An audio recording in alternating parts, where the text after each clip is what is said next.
So a couple of weeks ago, I was lucky enough to get a berth on the replica Endeavour, which was sailing around the top end of New Zealand down to the South Island. And what follows now is a drone flight that I took off the stern of the ship with the help of some friends. And part one of this video, which you're watching now, is the takeoff and the bit of the circumnavigation of the ship. All looks pretty good, but I tell you what, I had my heart in my throat doing this. So the replica Endeavour, like the normal Endeavour, is actually a coal ship originally. It actually pushes its way through the water. If you have a look at the bow, you'll see it's quite square.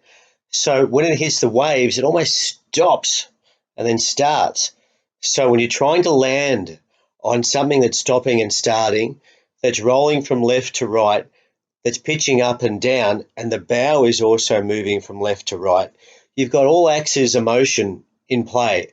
And when you've got something up in the air and you've got everyone looking at you, it gets damn scary. It all looked pretty good here, but literally 10 minutes before we took off, I was watching YouTube videos of drone failures. I couldn't find one drone video on YouTube where someone had successfully taken off and landed their drone on a yacht without smashing it.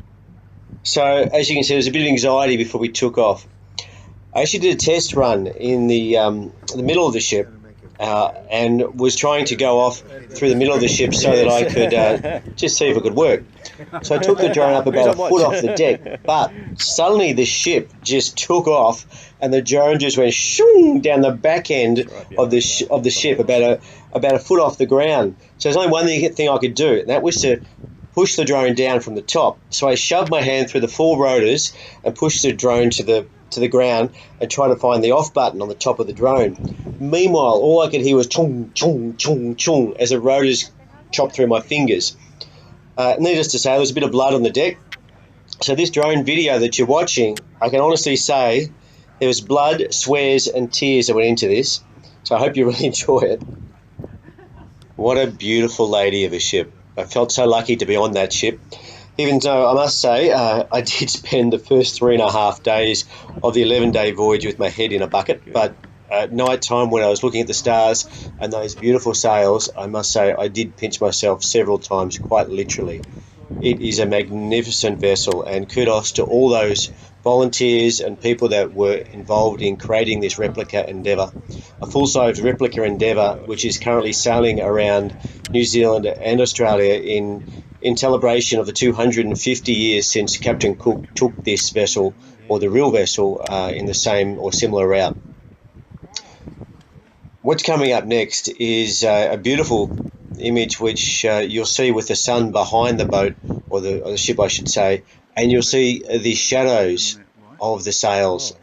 I must admit, this is my favourite angle, and it was with the help of Chris, the photographer beside me, who actually pushed me to told me to push the right buttons because I had no idea what I was doing. And I must say, we were so impressed with this angle and our captain that we decided to lift this picture from the drone video and frame it with the help of people on shore while we're sailing, and give it to the captain after we'd docked. So that was part one, the takeoff and navigation around the ship. Look out for part 2, which I'll post pretty soon, which will actually show the landing, which was nowhere near as graceful, but I think you'll get a good laugh at the bloopers. Cheers.